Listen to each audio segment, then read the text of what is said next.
All right.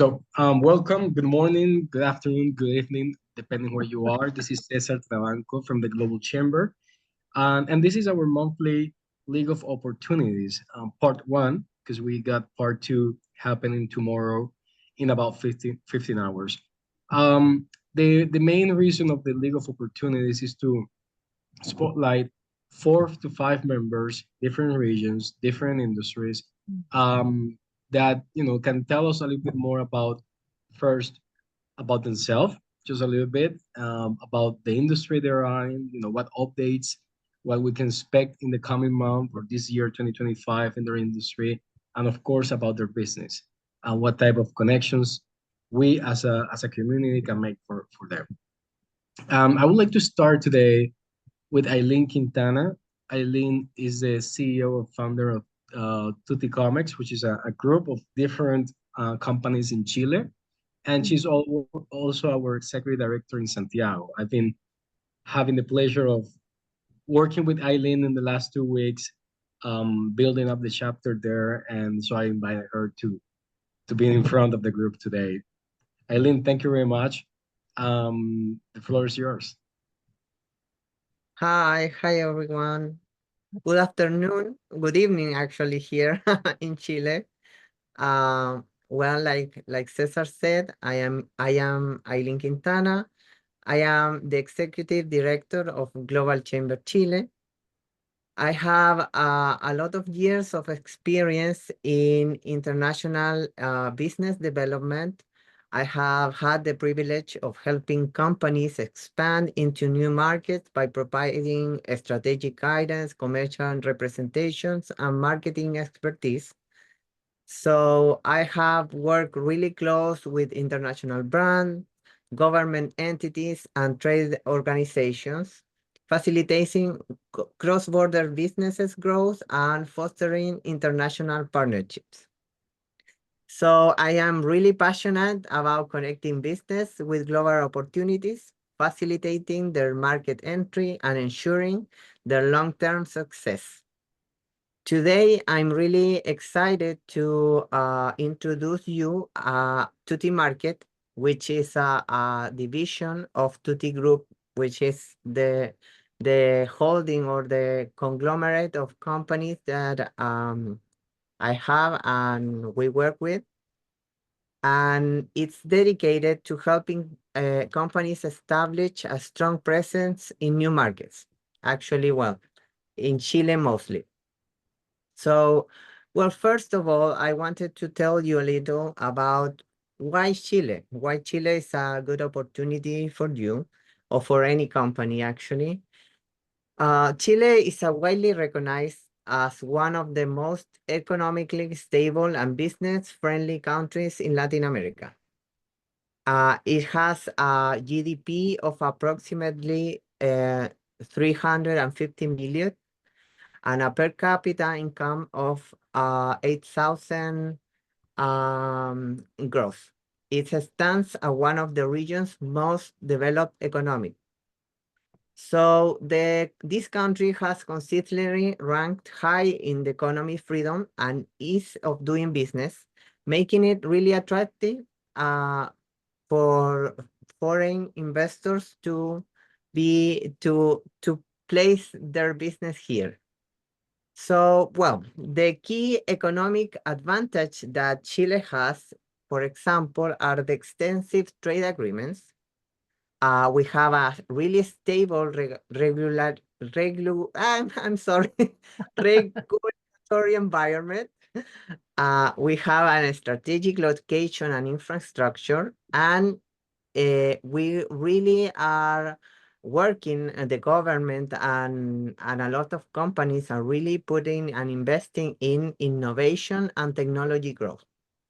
So actually we are a leader in technologically and technology adoption, fintech and renewable energy. So there's a really good opportunity there for different types of companies that want to invest here.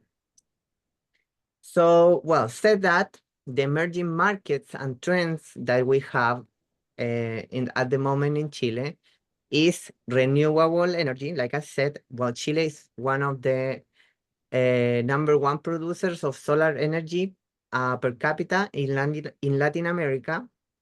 And this sector offers a lot of opportunities for companies that are or that work with solar, wind, and green hydrogen production, for example. Also, healthcare and medical devices is also a really big market trend because here in Chile, the population has been aging a lot. We have more people that is tending to be old and not a lot of newborn babies. So the population is something like it happened in Europe. So there's a lot of healthcare spending, a growing demand for medical equipment, telemedicine solutions, and pharmaceutical innovation. Also, there's really good opportunities with e-commerce and retail. E-commerce, for example, in Chile has seen double-digit annual growth, so it's a lot, really, because here the population, 90% of the population has internet access in their homes or very close by in their phone, or they have somewhere near from them to have internet connection. So that's really why it has been growing really, really has been growing a lot. Well, another, of course, mining is a very important part of the economic of Chile. So we have the world's largest lithium reserves, making it a crucial player in the global supply chain for electric vehicles, for example, batteries, and sustainable energy storage. So as you can see, Chile shows a lot of opportunities for business to come here, to invest, to seek new opportunities. Uh, Also, well, like the because the pandemic was and now the economic is recovering really nice. The governments are investing right now in infrastructure, healthcare, and digital transformation to overstimulate the economic growth. So that's really another good point to invest here in Chile. Also, there's a nearshoring trend. So many multinational companies are relocating their production here in Latin America to reduce supply chain risk and decrease dependencies on Asia. And well, the middle class populations in Latin America are driving demand for high quality goods and services, and also they tend to luxury retails. So you can see that the market is changing here in Latin America. We have a new set of needs. We have a new set of opportunities. And that's why with this introduction, I wanted to show you a little of what we do in Tutti Market. Give me a moment to share my screen. Mm, mm, mm.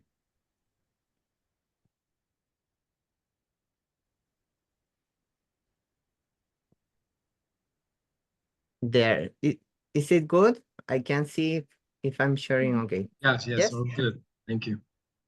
Great. So like I said, we are a part of Tutti Group. We specialize in business internationalization. We focus mainly on commercial representation, marketing, and distribution of international brands in new markets. Of course, mainly in Chile. We help companies expand effectively by providing a comprehensive suite for service tailored to each industry and market they need or they want to achieve.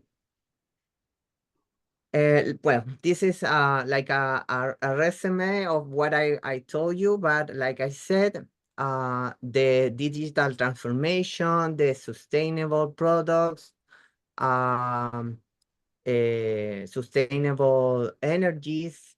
All of that is very important right now in Chile, and they represent a very good opportunity for business to come and seek a lot of income. What are our service? Well, we we provide market analysis, feasible studies, and strategic planning. So the idea basically is that we help you um, sell your products, or not only sell your products, position them in our market without you having to establish yourself like a company physically here in Chile. So that helps a lot because it reduces several costs. We have a possibility of warehousing. We have the possibility of logistics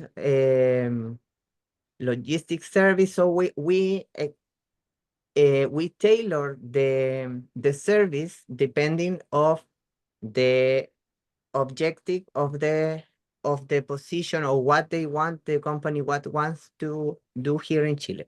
Maybe they want to know first how's the market for that product, so we can do that. We can do the study, we can do the market research, for example, and make me a plan and a strategic of how to come and sell your products effectively here in Chile. And maybe it's a good option that you came here and put on a warehouse, or maybe not. So that's what's important, that you don't lose money in doing something that is not well planned.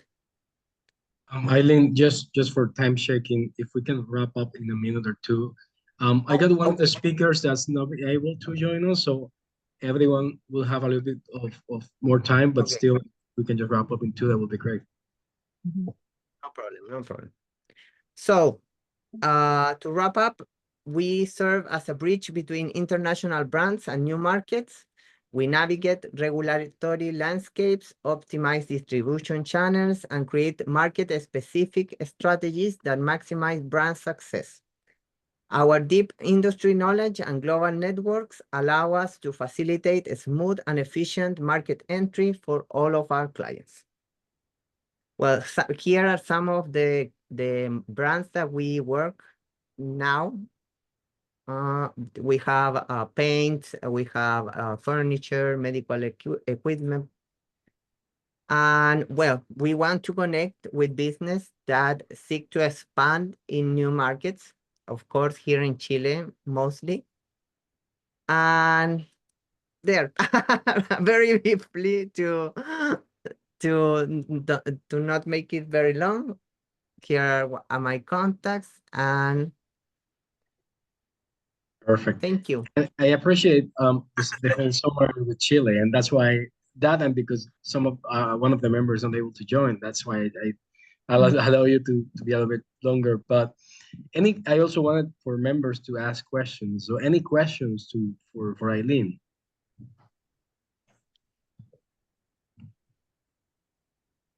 And if not, may I ask, have any of you visited Chile before, or have done business in Chile before? Have not. Would love to go.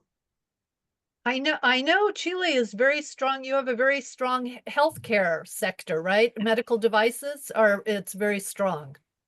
Yes.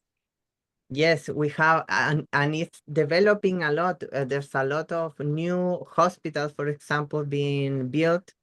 So there's a lot of opportunities for business that are in the healthcare area or market.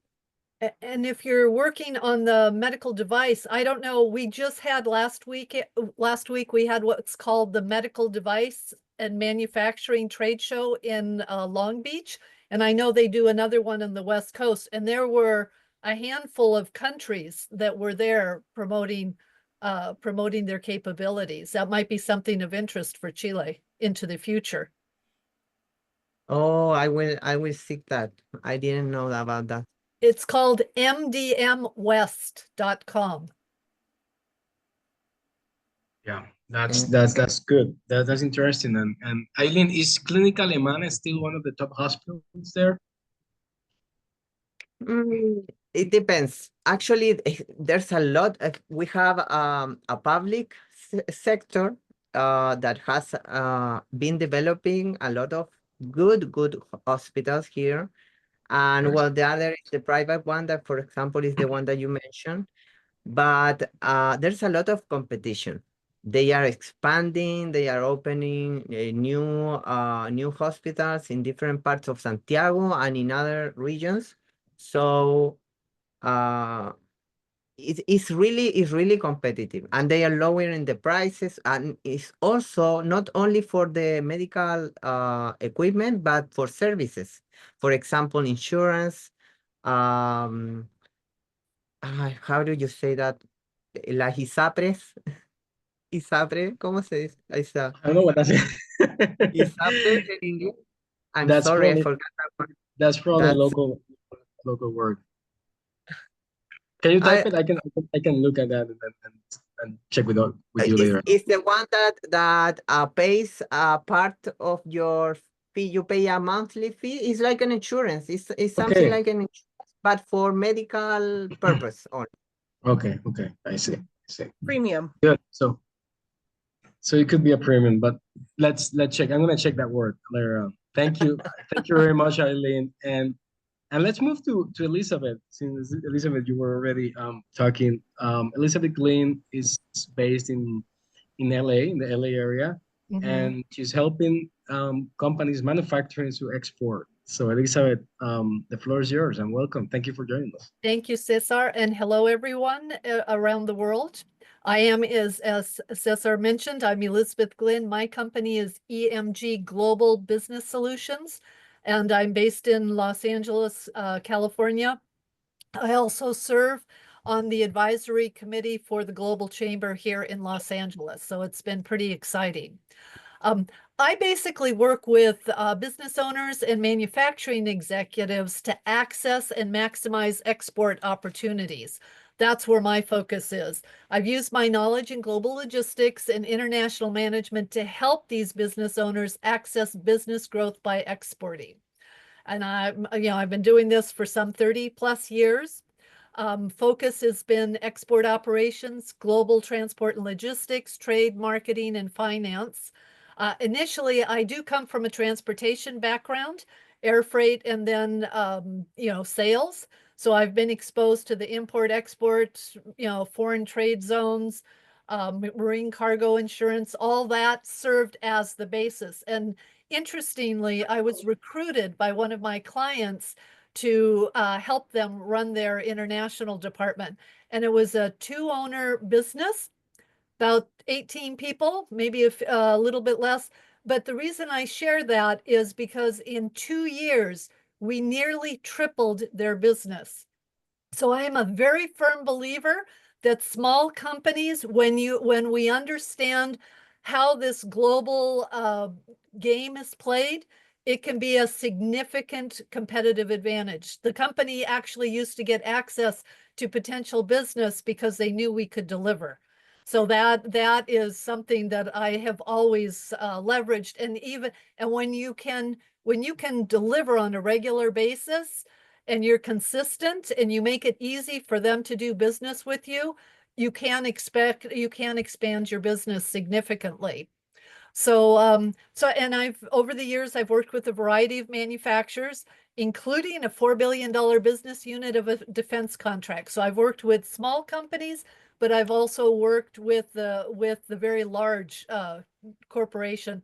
And I'm here to tell you, it has nothing to do with how big you are. It's how we play the game. And I'll just share some of the strengths that I've achieved over, I guess one of my benefits have been I've done things that people have said that couldn't be achieved. And I've been as you see, global trade allows us the opportunity to always be attentive to changes and to leverage opportunity, business or logistics, in ways not commonly experienced. With the small company, we secured a six-figure insurance claim of a vessel that sank in the Persian Gulf. I've achieved a seamless and cost-free multiple trade. We had sourced some goods in Europe. They were transitioning through the Port of Los Angeles and going to multiple clients in Asia. We did that basically overnight. And I share that because it was we had product that if we didn't make that transition, it was multiple clients, and I had to make sure that the right containers were going to the right clients. So I contacted the steamship line, asked them how this could be done. They sent me up to San Francisco to their headquarters. And there again, as a small company, we were able, the vessel came in one afternoon. We were able to open up the containers to make sure the right containers were going to the right individuals, because for a small company, you can't have mistakes like that. And we were able to move it. We had to wait 4 hours because they inadvertently had loaded the container. So we had to wait for them to offload it, and surprisingly, it was done right, which was nice. But I share that because I did that as a small company. They thought I was either a big multinational or a major global freight forwarder. So not only was I able to do it, but we did it at no cost. These are the things, when you ask questions and you know what your options are, it can really open up some opportunity. And then another situation, I worked with a company that a major project where they were working with letters of credits. I wanted to see the letter of credit. I was told that, you work in import export, you don't need to see the letter of credit. It's a financial instrument. I had the project manager. I explained to him why it was important, that there are shipping terms that are listed there that are important. So he got it, and sure enough, it said no transshipment allowed. So, and it was a sale, it was a high dollar sale. I mean, we're talking tens of millions of dollars. And it could have, the buyer would not have backed out of the transaction. But as you know, you could sit on it for a few days, and it's an easy way to accrue interest. So those are the little things that I help companies with. And of the companies that I've worked with some 70, 80 companies, 8 of which have received awards for their export expansion efforts.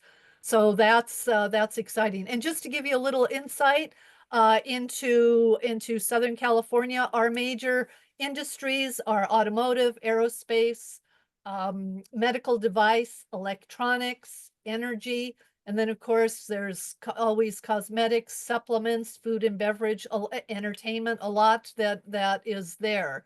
So that's good. And then one of the things that we were supposed to ask is, for trends, I don't know that it's trends. What do you see as what's going to happen in 2025? Any thoughts from the group? Any concerns, any challenges? I see a lot of openings happening. I mean, my clients were sitting still for a while in Q4 like everybody, but post the elections in the USA and now we're through into Q1, things are starting to ramp. So Okay. transactions are happening. People are starting to hire in various jurisdictions again. So I mean, it's not crazy yet, but the tap is starting to flow. Well, So that's good to hear, because my concern is the impact of the U.S. imposed tariffs that are upcoming, especially with our top 3 traders, Mexico, Canada, and China. So it'll be interesting to see what happens.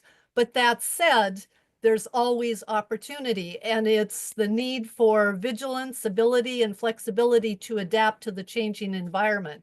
And I do know, having worked with some of the free trade zones, I know a lot of our local manufacturers were actually importing products and holding them in the free trade zones as a way to offset the coming tariffs if that happens. So that's one example of what can be done. Of course, relationships are going to be critical right now. So, with our existing clients, we want to keep that dialogue open. Make sure that you nurture that relationship and they already trust you. So that's good. It's just as we move forward, we want to pay attention to that. And then pay attention to the environmental, the cultural, and all the geopolitical nuances that are occurring. So those are my thoughts on it. I'm a little bit anxious about how we see. I have very good connections with Baja California, Mexico. So for nearshoring, that actually could open up a lot of opportunity for our companies. And I know Mexico there's been a lot of foreign direct investment, a lot of investment in their key sectors, also aerospace, automotive, medical device, and electronics. So there's been a lot of growth there. So we'll have to see what happens with that. Well, I think that's what's going to happen is with the tariffs, at least what I'm seeing is there's a propensity for companies to reinvent themselves overseas and work around that. They're going to be doing the manufacturing offshore. They're going to be shipping directly from offshore locations to offshore locations and circumvent the tariffs or work their way around it, which gives us all the ability to ensconce ourselves and add value to the C-suite and to the board and to the PE firms and allowing them to, expedite that process and do it in an intelligent fashion, right? So they're not making the same old mistakes, right? So Right. if you understand the business and you understand the globe, it's this fear factor is a huge opportunity for a lot of people. It is a huge opportunity. We just have to embrace it. And to your point, I know for example, in China, a lot of, there's been a lot of talk about companies coming back, but you need to be in China. That's a huge market.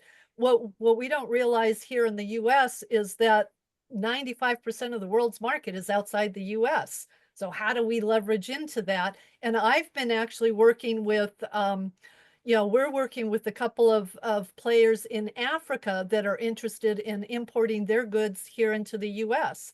So there's always going to be opportunity. And what's interesting is I don't know, I guess you're all aware there's coffee is at a 50-year high because I guess Brazil, there was a drought and the deforestation, but Kenya has good coffee and actually they have very good tea. So that's an opportunity for players in Kenya to come into the market. So we'll see what's happening. Also, I understand shea butter is only produced in Africa. So we're always going to be able to leverage our products so that we can move. Because I know shea butter is used also in a lot of cosmetics, and cosmetics is a strong, that's very strong here in the US. Elizabeth, So just go ahead. wanted to make sure. Monica, do you want to ask or comment? I saw you on mic. Basically, Jeff answered my question. So thank you so much. Correct. Yeah, I was very concerned about the changes that we have with the new government and how that this is impacting the international business. But Elizabeth and Jeff explained it very well. Thank you. Okay, Well, go ahead. No, go ahead, Elizabeth. Oh, I was just going to share. I have talked to people in Baja California, and there's still the flow of business going back and forth. We actually met here in Southern California, and we need each other to do business. So that's always going to move forward. Yeah, and the ethnocentricity of the tariffs is interesting because keep in mind too that first off, our president is really good at shock and awe. So there's that. Whether it's going to really happen or not is a whole negotiating tactic. Even if it does happen, we get charged tariffs outbound to bring our product into a bunch of countries around the world already, right? So it's not unheard of. It's just becoming more bilateral, right? So it's just something. It's for the U.S. It's different. but it's not for inbound US, it's different. But for outbound US to other countries, those tariffs have always been there. They've been 25, 50, 100% for a long time, depending on the jurisdictions. So something Well, else and to that's where our value and the product quality becomes critical and that demand. So it's all about positioning. So that's where, you know, as far as interest, my interest is in helping manufacturers to build out their business. You know, and it can be small companies. Ideally, our small to medium sized companies, they have a lot of opportunity. As I shared, this small company that I worked with, it's amazing. Can you imagine tripling your business or almost tripling literally just shy of tripling their business in 2 years? And that Wow. was with existing clients just by my ability to deliver the product and to work with the client. And at the beginning, we didn't handle any of their transportation. When I left, I handled 100% of the transportation. Now, that said, the supply chain issues today are much more difficult, but that just means we need to pay attention and work with good players. You know, the bankers, the freight forwarders, the consultants, they're all the attorneys, they're all players, they're all partners, and we need to look at them as part of our team. Elizabeth, I'm gonna time checking again as with Go ahead, Nah, I'm done. because we have 25 minutes and two more people. So I was just, but before moving to the next one, first of all, thank you, Elizabeth. And I wanted to have Jeff, if you can introduce yourself in half a minute, and Monica, because you both provided some really good details and information as well. So Jeff. Hi, everybody. My name is Jeffrey Olson. I've been in the global space for about 15 years, doing everything from corporate tax to international expansion to employer of record. I'm currently strategic partnerships manager at Top Sorts. I put the bio in the chat, but intrinsically, we partner with companies to help them expand. My background is pretty diverse, and I'm happy to chat with anybody about how they're going to expand their business, whether it's EOR, entity, payroll, HR advisory, recruiting. We have it all under one roof, so it makes things easy for people. That's the plug. But I'm always happy to debate and talk shop and, you know, do that too. So even if it's not Perfect. directly business related, hit me up. Thank you very much, Jeff. Monica. Hello, everyone. My name is Monica Varas. I was born in Peru, but I have been living in the United States for the past 40 years. I'm a commercial insurance broker. And what I do is I help international companies to expand and bring their businesses into the United States. I help them with the regulations and with the insurance products that are needed for their companies. I represent 20 insurance carriers in the United States, and I have been working with pymes in Latin America, and I'm happy to help or answer any questions to anybody. I have put my information in the chat, and I know Cesar is running out of time, so thank you, everyone. Thank you, Monica. And again, thank you, Elizabeth. You talk about Africa. I see Kami in the group. So I don't know if you know Kami. Otherwise, I'm gonna make sure you connect with Kami. With Okay. Clue from the EMIC group. So thank you again. And you mentioned Baja California, Mexico, and nearshoring, and I think that's a really good transition to our next member, who is, I'm gonna try to practice my French with his name. Is Sebastián de Rio, in Querétaro. Sebastián, you're in Querétaro, right? Just confirming. I just switched. I'm in Mexico City now. Okay, you're in Mexico City. So he's an expert in commercial real estate in Mexico, and we've been trying to have Sebastian, like with Hammond as well here, for the last 3 versions of the League of Opportunity. So finally, we got you here, Sebastian. Welcome. The floor is yours. Thank you very much. Hi, everyone. And yes, there was a quite easy transition, like strong transition with what Elizabeth was saying. And I'm going back to the same subjects roughly. So there's kind of an interesting American discussion, because obviously Mexico is America, Gulf of Mexico of America, whatever. It's all America, right? But anyway, it's funny times, I think, to be in a global community. So I'll be asking some questions. I'm very curious how other people see it from the outside, because I'm sure Elizabeth or many of you are affected by those policies that Trump is starting. But well, first I introduce myself. So I am Sébastien Derieux. So my last name is French. I was born in France. I studied in France, and I lived in the US also for 5 years. I was in LA and San Francisco. And then I moved to Mexico, and I've been here for 9 years. So I'm delighted with the country, with the economics of Mexico. I think many things are going quite positive. I think it's a different landscape than the American side, where it's like America was great, it's not anymore, and Mexico is not. It's just going upwards. So it's great. It's something I'm proud of. I'm a little bit Mexican myself, and anyway, my business is industrial real estate. So it is commercial real estate, but specifically we do warehouses. So we rent very big, medium, small warehouses, or we sell. We're just real estate intermediaries, so we don't really own anything. We just contacting international and Mexican companies to the right warehouses or industrial land that they're looking for. And actually, it's something quite specific. I'm quite curious in the crowd today listening, how many have been like in a very big warehouse? I don't know, like 10,000 feet, or 10,000 square meter, whatever. They're quite big. I'm not too sure like people have really the opportunity to go in those amazing industrial parks where all the stuff we eat, we buy is made there. It's very important areas around the cities, and I think most people think about real estate houses and offices, and industrial is something very interesting, and I'm curious to know how much you guys know about that. But yeah, that's my introduction. I think it's kind of straightforward.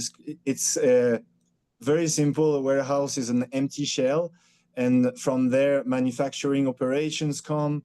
They want so many improvements in the warehouse. Anyway, so we negotiate everything for logistics or manufacturing operations in Mexico, and of course, we're affected by the last trends with the international trade, and this is worrying.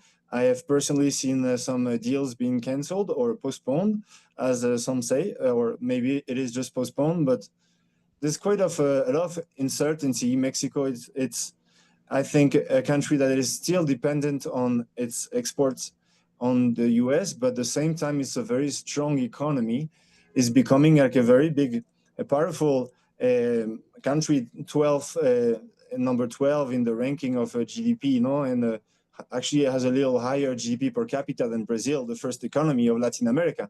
But Mexico is another story, and now Trump is I think is destroying, maybe that's the question I would ask, destroying the nearshoring phenomenon, no? That the Asian or other country operations, they move or they expand the factories in Mexico instead of staying in Asia, no? So this has been like a very strong trend for 5 years at least, or since COVID. And I think it's kind of going to be over soon. And it's quite sad, but of course, there is still a lot of business. Mexico is a strong economy. I'm very curious to see you guys, what you think, what's your take on what's going on now? I think Mexico's still going to move forward. There's been so much investment, and I will share one. And I was in Querétaro, let's see, in February for one of the major trade shows. And there's a region that their sectors. Mexico works on industry sectors, and that's just growing. And I learned in the aerospace that Safran, for those of you that don't know, it's a French aerospace company. I learned that it's the largest employer in the aerospace sector in all of Mexico. What does that tell you about the employee workforce there? That it's significant. And then medical device in the Tijuana, San Diego area, it's key in the world. So there's It a cannot stop, lot. right? Yeah, there's a lot of opportunity. It's just how do we find the connections? And nurture that. And we all, not one country produces 100% of everything. So we need to work with each other, I think. Yeah, maybe the stock is going to stay the same, but the growth will be a little less, with less Asian investment in Mexico for sure. I can see some Chinese investments, small and big, are canceled. Mostly small, medium, and also American investments are canceled in Mexico, and they can be significant. But some others, they wouldn't change. Amazon is opening a data center in Querétaro, very, very big, consuming like tons of energy, many megas, I think 200 megas, I don't remember. Anyway, it's huge. And those, they won't stop. I think the US and Mexico are too connected to make it stop. Not even tariffs can make it. Well, and there may be, I think for the next couple of months, things maybe slow down a bit, just until everybody sees what happens, and then hopefully it'll move forward. Yeah. Yeah. Well, Trump is unpredictable, so that's kind of the issue here. It's we don't know what he will say in 2 months, in 3 months, in 1 year, you know? I want to just add a comment too. I think Jeff and Elizabeth really said it well, and hopefully it'll somehow reassure you a little bit, Sebastian. Companies and countries are just going to have to be able to pivot and navigate around whatever changes that come out of our nation or any others, and keep going forward, because we are all interconnected. Hearts are made in various parts of the world, and we need them. So be encouraged that this gives you an opportunity to be creative, and to pivot. And building on that, I would just add, that's the beauty of being involved in global trade. It'll never be boring, because each part of the world is a little bit different. So we're always learning and adapting. I see you chuckling there, Jeff. It's true, right? Hey, you might end up losing your hair. Or turning gray. That's the other. Well, if you shave it off, it doesn't matter, Then you just... That's a plus side. Yes, yes. Perfect. Thank you. Any other question before we move to the last speaker? Any other question or comment in regards to Sebastian? And Sebastian, I guess you work the entire Mexico, right? You got warehouses all around the country. Yeah, that's kind of interesting. We can compare the dynamic of Tijuana against Monterrey, against Guadalajara, Querétaro, and the Valley of Mexico, no? Mexico City, and outside Toluca. And yeah, things are still moving very, I mean, everyone's afraid of Trump. We know like for a few months he's been elected, and he's going to put like a little mess in the status quo, and it's not that bad. Like I'm confident Mexico is still very strong, and yeah, I can see in the north is where of course the maquiladoras, especially textile industry, in the north, Tijuana, it may really suffer if there is a big impact with tariffs. We don't really know. I was reading something about the National Bank in Mexico worried about that. It could lose like 20,000 jobs very soon. So anyway, it's on a national scale, it's not that much, but exciting. You got a pretty fierce leader in Presidente Claudia. Yes, it seems. Yes. And I think you mentioned your point, Sebastian, about Latin America and Mexico's position there. I think is pretty strong. And in general, the local economy. I lived in Mexico for years, and so the local economy, tourism, of course, it depends a lot still in the U.S., but it's really strong. So I really hope that the case that they continue growing, and there are even more opportunities for Latin America and for other regions outside the U.S. When it comes to Mexico manufacturing and business. Mm-hmm. Let's see. So thank you very much, Sebastian, and let's move now to Hammond Berg from Sheldon Media. And Hammond, finally good to see you and having you here. Yes, thank you. From Dallas. And Hammond is more involved in technology and innovation for businesses, and I'll allow him to explain more. The floor is yours, Hammond. Awesome. Thank you so much for having me, and thank you, Cesar, for your patience and on joining this event. I appreciate it. And I'm going to share my screen. Let's see. Where there it is. Okay. Share sound. And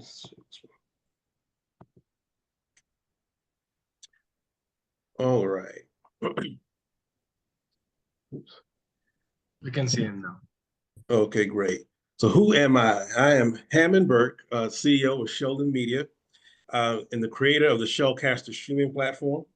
I have 25 years of experience in software engineering and website development in the corporate sector. Since my childhood, my father sowed into me the desire to create my own products and own my own business. And in 2004, I started providing churches with live streaming services before the advent of a Facebook or YouTube Live or any of those technologies. This is when the concept of Shellcaster was born. This is our first network that we started back in early 2000s. And so I want to talk about some of the trends in broadcasting, especially digital broadcasting. You get private streaming networks are increasingly influencing global media consumption and international trade. Current trends in the private streaming networks. Decentralized content distribution, which is the adoption of cloud-based technologies in private streaming networks, facilitates efficient, scalable content distribution. Global access to diverse content. Private streaming networks enable viewers worldwide to access a wide array of content, including international films, niche sports, and cultural programming not typically available through mainstream platforms. Community-driven platforms. These networks often foster tight-knit communities centered around specific interests or regional content. Viewers and creators engage directly, building global communities that transcend geographical boundaries. And so what is Shellcaster? Shellcaster is a streaming platform generated for businesses and organizations. The platform allows organizations to provide a streaming service experience similar to a Netflix, Amazon Prime, Hulu, or Spotify, but for private entities. And these networks are private labels. So if a company gets a license for a Shellcaster network, it's branded under their company. And I just want to show you quickly an example of a network that's using our services. This organization is a nonprofit called Ladder House Decor, and they service domestic violence survivors who transition from shelters into their own homes. And so they're using this network to highlight what they do. They show I'm going to show you a quick reveal video. And so I'm not going to show the whole video. I just want to give you an example of how they use this to market their services. So beautiful. This is a program we created for one of the clients at a service. And so they'll use this to get the word out. And they also use this network to fundraise. So you can donate by purchasing a subscription, which acts as a monthly donation. So this is one of the ways that nonprofits can use our services. Now, the challenge on YouTube, this is what we're trying to actually solve. We're not trying to solve, this is what we're solving. On YouTube, once your video ends, it suggests other videos that may contradict your messaging or be completely irrelevant. Not to mention, it sends your viewers away from your content. Facebook requires you to have a Facebook account to view. Social platforms lack the ability to organize content in a meaningful way, and social platforms can have conflicting terms of use that may not coincide with your organization's purpose. And that includes, content ownership, content distribution, and those types of things. When you have larger content platforms, larger streaming services like Netflix, Amazon Prime, and Hulu are difficult to get content placed without, large commercial distribution deals. And so the solution, we came up with this privately owned, decentralized streaming services. That's pretty much in a nutshell what Shellcaster is. And so decentralized content distribution. Private streaming networks facilitate efficient, scalable content distribution, global access to diverse content. Private streaming networks enable viewers worldwide to access a wide array of content, including international films, niche sports, and cultural programming not typically available through mainstream platforms. And community-driven platforms, these networks often foster tight-knit communities centered around specific interests or regional content. Viewers and creators engage directly, building global communities that transcend geographical boundaries. And just one quick example of what we're doing. We're working with actually a member of the chamber who is in Africa, and they're going to actually create consortiums. One is an attorney consortium, and others are entertainment clusters in different countries. Well, they'll have a network, and each channel on that network will be a different country or a different organization where they'll actually manage their own content. And so what we want to do is, this is who we want to connect with. If you are a corporation with internal communications, such as town hall meetings, training, and marketing content, if you're an entertainment company that needs to reach a niche market and monetize your content, or if you're a company or organization with regional or local affiliates, such as a broadcast network, global chain, or even the Global Chamber of Commerce. So imagine in context, if you had a large organization, that organization has regional or local chapters, then each of those chapters can have a channel where they promote their content and their work in their particular areas. And so what we are offering is, anyone who contacts us, we will give you a free assessment of your website, as well as any streaming and broadcasting endeavors your organization may have, because they actually go hand in hand. And so now that this is the service, this is our primary product and what we're trying to solve. But we also, we're a software engineering company. So sometimes someone will get a network, but they'll say, well, can we also add the ability to do task management? Can we add the ability to do, other niche things? We can do that as well. And so, so a lot of us, we've all worked in corporate. I've worked at JP Morgan Chase, a lot of the big brands, and a lot of the commonalities they have is that they will have training videos on one platform. They'll do a town hall meeting on another platform. They'll do web conferencing on another platform. Well, Shellcast allows you to do all of that in one platform. That's in the corporate context, but in the entertainment context, again, it gives you the same experience similar to the larger streaming services, but under your own brand, and you control your terms of service, you control your content, and you manage your audience. And so that's basically it. And so, again, I love technology. I have a passion for it. And I really want to get more deeply involved with the Global Chamber, because one thing that is common to every member is technology in some way. And so again, thank you for having me. If anybody has any questions, I'd love to entertain. And I left my contact in the chat, as well as if you go to shellcaster.tv, you can reach us there as well. Thank you, Hammond. I actually got 2 or 3 connections for you. You're based in Dallas, right? I'm sorry? Yes, I'm in the Plano area, which is just like 40 minutes north of Dallas. Yep. Yeah. Are you connected to our board chair there, Anthony Piccolo? No, I'm not. No. Okay, so I'm going to put you in touch with him. Okay, absolutely. And I also need to, Dana, I want to connect with you as well, because I believe you're in the area. Dana? She signed off. She has another meeting. I'll reach out. She's the one that actually got me into the chamber, so I will definitely reach out. Oh, okay.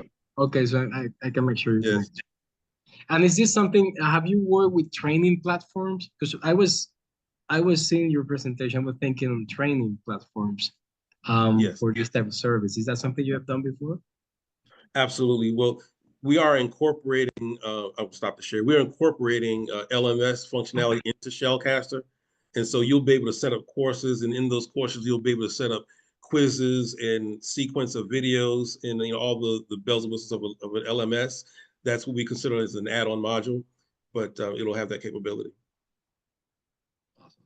Perfect. Any other questions or any comments for Hammond? Awesome. Thank you so much. Hammond, let's connect and talk, because we might be able to use you for channel partner marketing and messaging. There's an interesting subsect there, so hit me up and let's talk. Absolutely. Thank you. Yeah, Thank you. I wanted to ask, how useful your services for marketing, but yeah, I can connect with you offline. Thank you. Sure, please. And I'm also on LinkedIn as well. I will do the same, Hammond. I will connect with you. Thanks. There you go, Hammond. There you go. You're going to be busy. Awesome. Perfect. So I would like to leave the next 3 minutes, the floor open in case any of the members wants to introduce themselves, say a few words, or if there any particular opportunity, feel free to do. Is it coming? Cesar, this is coming. There have not been that much said about Africa on the call, so I would like to introduce myself. My name is Komi Klu. I am the chairperson of Global Chamber in Accra, Ghana. I'm currently in the US, but I commute between the US and Africa. This quarter, I'm showcasing opportunities in West Africa. There are a lot of opportunities. I put some few details in the chat box. You guys can take a look at it, and you can hit me up on LinkedIn. Thank you. Thank you, Kami, for always being there. Yeah. Anyone else? Yeah, I can speak about Aprili. So we help businesses solve their problems with technology. We do have global clientele and we provide them custom software solutions. We do a lot of third-party integrations, data migration, data analytics, reporting, integrations with cloud, accounting systems, CRM systems, payments, analytics. So a lot of that core technical things that we do. So if anybody need any help or any technical support, please reach out to me. Thank you. Thank you, Zayali, and thank you for being so active, you and your team. It's been a pleasure working with you and Ankar and everyone else in India as well. It's really Yeah, cool. thank you. And thank you for your great support. Thank you. Sure. All right. Anyone else? Well, we've got 1 minute left. I'm sorry, I need to go to another meeting. Everyone have a good weekend. Thank you very much, Elizabeth. well. Thank you. Good one. All right. So I think we're gonna. Oh, Bernard. Bernard, welcome. Feel free to say a few words. I see you're in Croatia, so it's Yeah, good evening from Europe, from Croatia. It's 2 a.m. here. It's a pleasure to be part of Global Chamber of Commerce. Today I'm representing as logistics. I'll be really short. I guess some of you have met our CEO, Denis Danicic.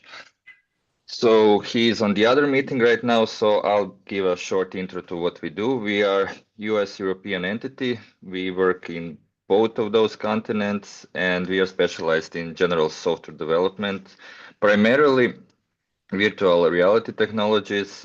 We do CMS, and right now we are developing AI, text, and compliance software. So we are in kind of pre-seed phase for that one, and also exploring opportunities Africa for past few months. So AMI Group would be glad to connect. And I hope this is just one of the many meetings we'll have with you here. So that's a long story short about Phoenix-based SD Logistics. excellent. Thank you very much, Bernard. It's a pleasure. Bernard, Rafael? I'm connecting with you on LinkedIn. Look for that. Let's talk. Thank you.